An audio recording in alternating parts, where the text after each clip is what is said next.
وتعزميني واني اعزمك. تم ان شاء الله. شنو دا تفتح عيدياتك؟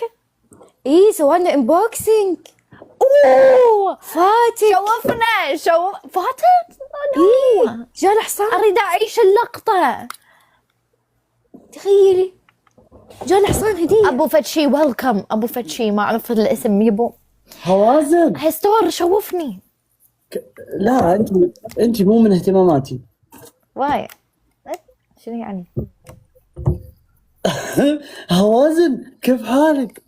انا زين الحمد لله. انت شبيك؟ لا انت شلونك مو بيك؟ انت شلونك؟ ايه شلون العيد وياك؟ تمام. انت شلونك؟ كم عيدية وزعت؟ ما وزعت، انا مسافر، انا بقطر. يعني عينت مرتك السفر بالعيد. ايه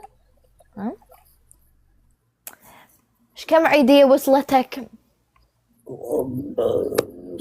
قبل سؤال ولا بعد السؤال؟ ليش حيفرق؟ اي الحمد لله احنا سوينا انبوكسنات الدنيا بس انا مش سويت لانها كثير برجعهم. ليش؟ غالية فاهم، برجعهم واشتري سيارة. يعني بيسكلي حترجع الهدايا الناس اشتروا لك اياها حتى انت تشتري فشي انت تريده. اي غالية يعني فهمتي؟ ليش الناس ينطون اصلا هدايا انيمور؟ ليش بس ما ننطي فلوس؟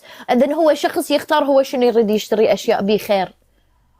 لا أحس الهدية لها معنى داخلي، إنه يعني مثلا شفت شيء حلو فتذكرتك فيه فشريته لك كذا. اي بس باي ذا واي هذول اللي انت دا تحكين عليهن مو بالغلا والاسعار اللي هسه هم نطوه اياه اللي هو يريد يرجع بيه. اول لا شيء عادي. اول شيء قولي ما شاء الله. اوه ما شاء الله ما شاء الله. وانت حترجعهن يعني اصلا شيء- ليش نقول ما شاء الله حترجعهن؟ لا ما شاء الله ما شاء الله. للمحل ما شاء الله للمحل اللي حيرجع فلوسهم. الله ياخذك. اللي ارسلتهم لي كاتبه تبيهم كاش. نايف واو تحصل يا نايف. والله انا حصلت نفس صراحة. حصل الأغراض. اي هذه بكندا عاد يعني تعطي عين ما يمدي نصلي عليها. اللي يعطي عين اللي يعطي عين تدرين وش يسوون فيه عشان تروح العين؟ يصلون عليه صلاة ميت. وات؟ اقسم بالله اللي ينطي عين تعرفين النضول اللي يعطي عين